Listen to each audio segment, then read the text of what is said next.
Have you ever wondered what it really takes to become a licensed cosmetologist? You probably imagine, I don't know, a few months of classes, right? But the reality? Well, it's a journey that is surprisingly long, incredibly expensive, and frankly, it's a bit of a mystery. So today we're diving into why it takes a whopping 1,500 hours to learn how to give a haircut, and more importantly, who really profits from it. And that brings us to the central question, the one that just makes you scratch your head. How is it possible that it takes 10 times longer to get a license to cut hair than it does to become a certified EMT? You know, someone we trust with life or death emergencies. It just seems completely backwards. And to see just how backwards, you really have to look at the numbers. And wow, the difference is just staggering. On one hand, you have cosmetologists who need an average of 1,500 hours of training. Now compare that to an EMT at around 150 hours, or a certified nursing assistant at just 120. The people we count on in the most critical moments of our lives need just a fraction of the training time. It just doesn't make any sense. Yeah, this is what researchers call a shocking mismatch between the training hours required and the actual risk to the public. So to figure out what's really going on here, we have to start with the official story, the reason they give for these crazy long hours. Okay, so if you ask the state licensing boards, they'll give you a very simple-sounding answer: public health and safety.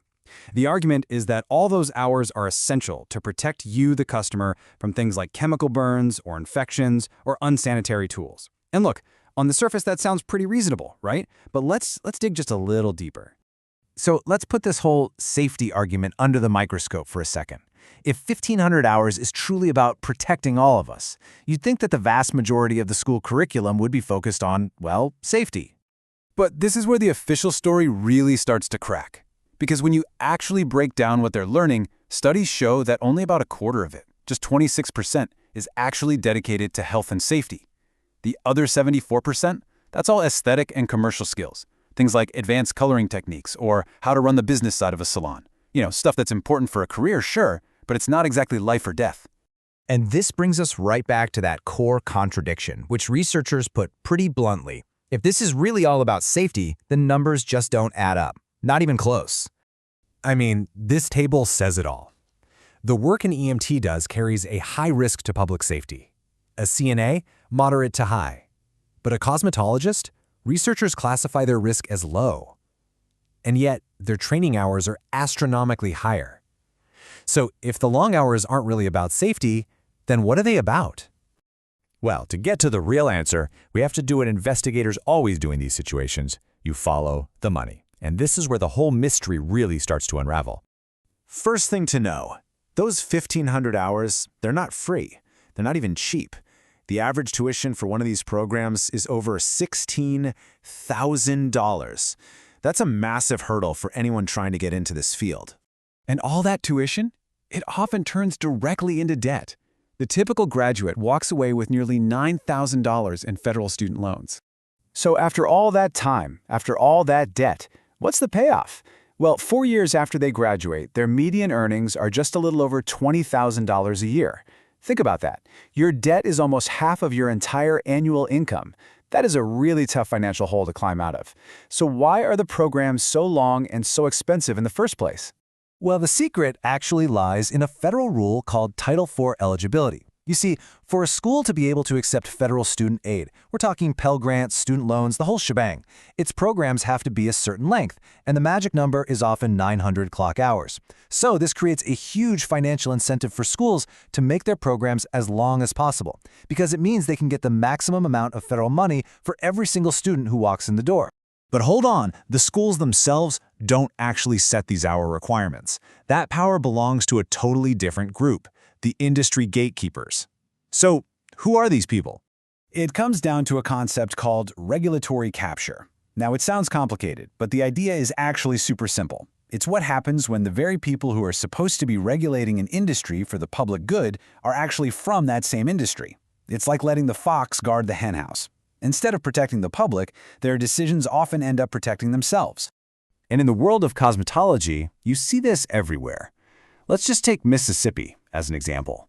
Their state cosmetology board has 7 members. Now get this, by law, 6 of them have to be practicing cosmetologists with at least 10 years of experience. So the people making the rules are the same people who are already established in the industry. So what's their incentive? Well, by keeping training hours long and making school expensive, they create a really high barrier to entry. And that limits the number of new stylists who can enter the market, which, you guessed it, means less competition for those who are already in the business.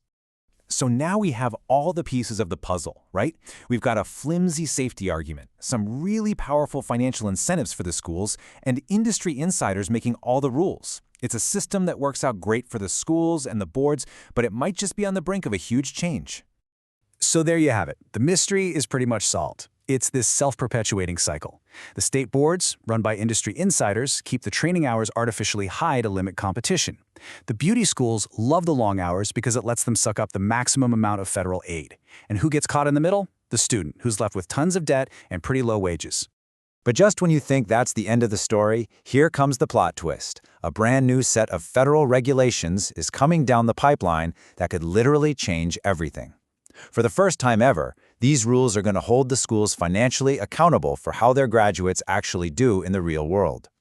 It's called the earnings premium test, and the idea is genius in its simplicity. Basically, for a school to keep getting that sweet federal aid money, its graduates, on average, have to earn more than a typical high school graduate in their state. In other words, if your expensive program leaves students worse off financially than if they'd never gone, you lose access to all that federal cash. And this is a massive threat to the way things have been done for decades. When the Department of Education actually ran the numbers, they projected that a staggering 98% of cosmetology programs would fail this test. Let that sink in. The vast majority of these programs are not providing a good return on investment for their students. And so, that leaves us with one final crucial question. As these new federal rules start to take hold, will the beauty industry finally be forced to reform itself? Are we going to see shorter, more affordable programs that actually prepare students for a successful career? Or will the industry gatekeepers just find a new way to protect the status quo, leaving students to continue paying the price for a broken system? We're about to find out.